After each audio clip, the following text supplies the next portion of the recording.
Welcome to Have You Read It, the channel where we bring books to life, one summary at a time.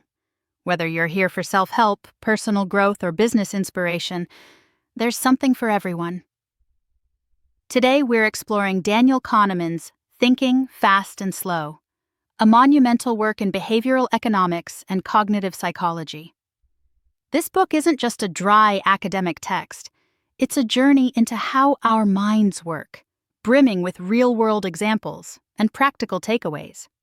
It's changed how I view myself and the world around me, and I'm confident it will do the same for you. Kahneman's core idea revolves around two systems of thinking, System 1 and System 2. Imagine System 1 as your quick-thinking autopilot. It's intuitive, emotional, and effortless. It's the system that helps you detect hostility in a voice, drive a car on an empty road, or complete the phrase, bread and assemble. System 2, on the other hand, is your slow, deliberate thinker. It requires effort and concentration. It's what you use to solve complex math problems, park in a narrow space, or compare the value of two washing machines. The book highlights how these two systems interact. System 1 constantly feeds impressions, intuitions, and feelings to System 2. When things are straightforward, System 2 accepts these suggestions with little modification. However, when System 1 struggles, System 2 steps in to take control, resolve the problem, and make more deliberate decisions. This division of labor is usually efficient, minimizing effort and optimizing performance. But here's the catch. System 1 is prone to systematic errors, or biases, particularly in specific situations. And since System 2 is lazy and prefers to avoid effort, it often endorses these flawed intuitions without much scrutiny. The book details a fascinating array of these biases. For instance, have you ever noticed how a charismatic speaker can easily sway an audience, even if their arguments are weak? That's the halo effect in action.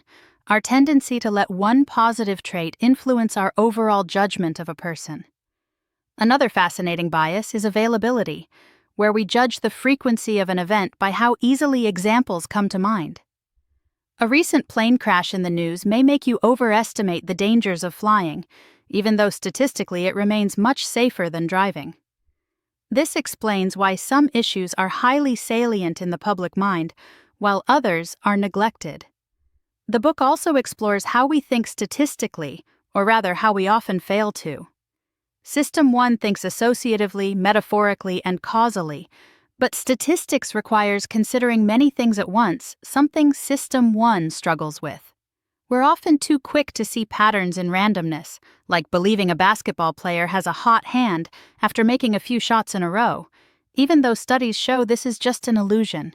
This tendency to see patterns in randomness can lead to costly mistakes, like trusting in the advice of a financial advisor during a lucky streak. One of the biggest surprises in Thinking, Fast and Slow is how little we know about our own minds. We often believe our choices are based on rational thought when, in fact, they're heavily influenced by unconscious processes and emotional reactions. For example, studies have shown that seemingly insignificant factors, like the font of a text, can influence our judgment of its truthfulness. A clear font makes a message easier to process, cognitive ease, and our System 1 often equates ease with truth. We also tend to be overconfident in what we know. We construct narratives to make sense of the world, and the more coherent the story, the more confident we feel, even if the story itself is based on flimsy evidence. This "what you see is all there is" approach explains why we're so prone to the planning fallacy, where we underestimate how long it will take us to complete a project, even if we have experience of similar projects taking much longer. The book challenges traditional economic theory by highlighting how our choices often deviate from the rules of rationality.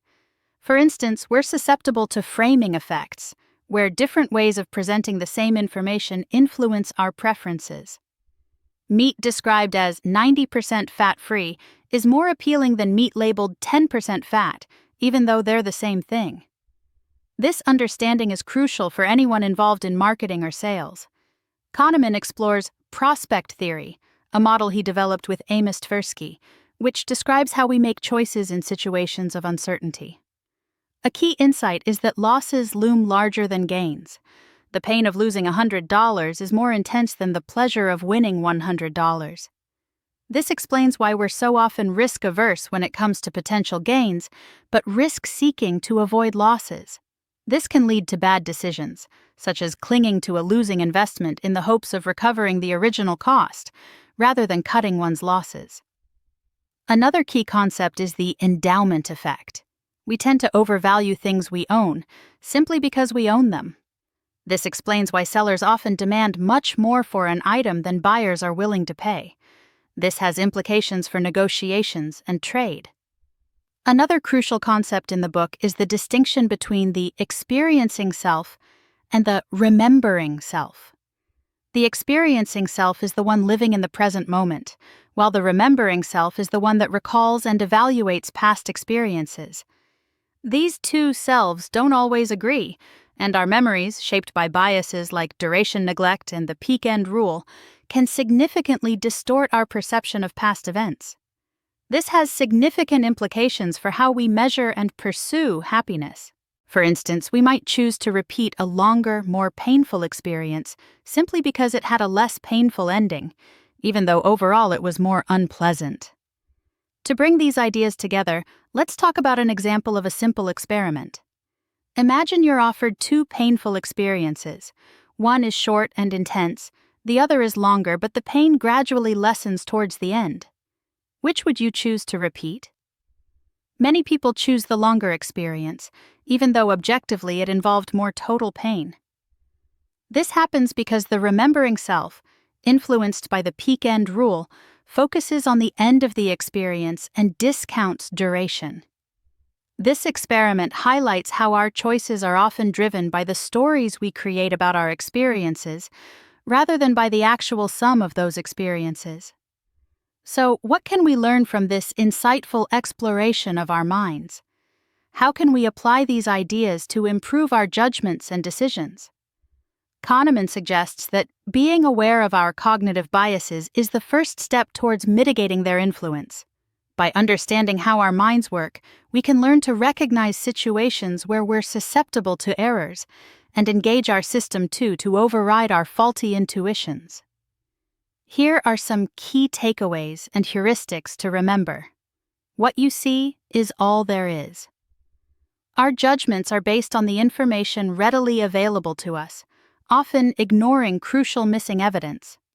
Be mindful of what you might not know. Loss aversion. Losses loom larger than gains. Be aware of this asymmetry when evaluating risks and making financial decisions. Consider how much a potential loss would hurt you before accepting a gamble. Framing effects. The way information is presented significantly influences our choices. Be wary of how things are framed and try to reframe decisions in multiple ways. The peak-end rule. Our memories of experiences are largely determined by the most intense moment and the final moment.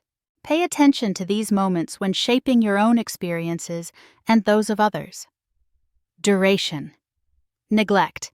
Our memories tend to ignore the duration of experiences. Be mindful of the length of an experience when evaluating its overall value. Thinking Fast and Slow is more than just a fascinating read.